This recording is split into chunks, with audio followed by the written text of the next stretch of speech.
Mathématiques, EB5.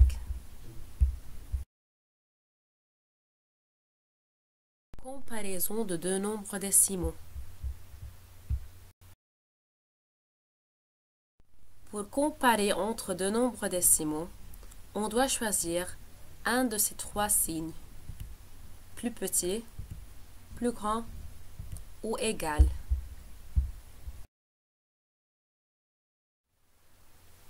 Un nombre décimal est formé de deux parties. Une partie qui vient avant la virgule s'appelle partie entière et une partie qui vient juste après la virgule s'appelle la partie décimale. Ici, on a dans la partie entière deux chiffres, 62. Et dans la partie décimale, on a trois chiffres, 573. 5, c'est le dixième. 7 est le centième. 3 est le millième. Maintenant, on a trois cas. Commençons par le premier. Supposons qu'on a ces deux nombres décimaux, 13,5 et 17,62. On compare les parties entières. 13 est plus petit que 17. Donc, ce n'est pas nécessaire de comparer les parties décimales.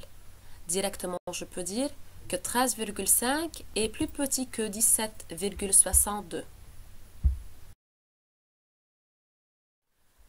Deuxième cas.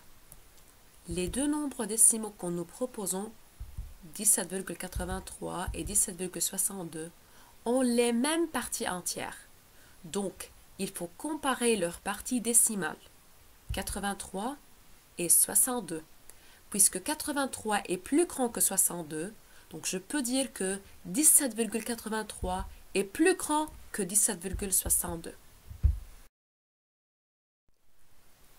Supposons qu'on a 17,9 et 17,241. Puisqu'on a les mêmes parties entières, donc il faut comparer leurs parties décimales. Mais puisqu'on n'a pas le même nombre de chiffres dans la partie décimale, pour cela on complète par des zéros inutiles. Dans ce cas-là, on compare les deux nombres dans les parties décimales. 900 est plus grand que 241, donc 17,900 est plus grand que 17,241. Voici les trois cas qu'on utilise pour comparer entre deux nombres décimaux.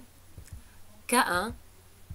Si on a différentes parties entières, comme exemple 13,5 et 17,62, on compare les parties entières. Directement, je regarde les parties entières 13 et 17. Je peux dire 13 est plus petit que 17, donc 13,5 est plus petit que 17,62. Cas 2.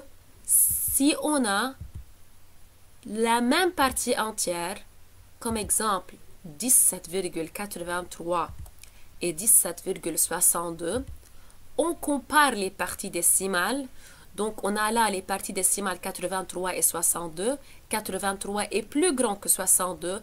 Donc, je peux dire que 17,83 est plus grand que 17,62.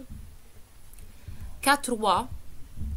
Si on a la même partie entière et différents nombres de chiffres dans la partie décimale, comme par exemple 17,9 et 17,241, alors on complète par des zéros inutiles. J'ajoute deux zéros inutiles. Ça devient 17,900 et 17,241. 900 est plus grand que 241.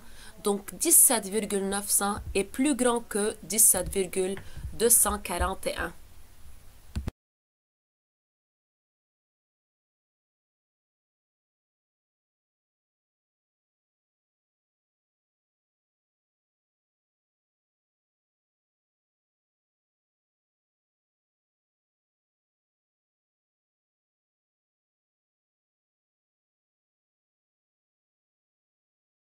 Ordre croissant, c'est de plus petit au plus grand et c'est représenté par ce signe.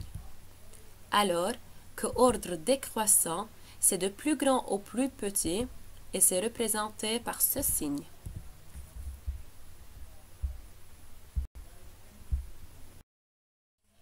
Revenons à cet exercice. On doit ranger les nombres suivants dans l'ordre croissant. Puisqu'on n'a pas les mêmes parties entières, donc on doit comparer les parties décimales. Mais comme vous avez remarqué, qu'on n'a pas le même nombre de chiffres dans les parties décimales. Comme par exemple, dans 6,25, on a 2 chiffres dans la partie décimale. Dans 5,231, on a 3 chiffres dans la partie décimale. Dans 6,008, on a 3 chiffres dans la partie décimale. Dans 6,8, on a un seul chiffre. Dans 5,12, on a 2 chiffres. Dans 7,9, on a un seul chiffre. C'est pour cela il faut ajouter des zéros inutiles pour avoir le même nombre de chiffres dans les parties décimales. Maintenant, j'ai 3 chiffres dans les parties décimales. Alors, la plus petite partie entière parmi ces nombres-là, c'est le 5. Donc, on compare entre 5,231 et 5,120. 5,120 est plus petit que 5,231. Maintenant, on va chercher parmi les parties entières le plus petit nombre supérieur à 5. C'est le 6. On a 6,250, on a 6,008 et 6,800. On compare les parties décimales. 6,008 est plus petit que 6,250, plus petit que 6,800.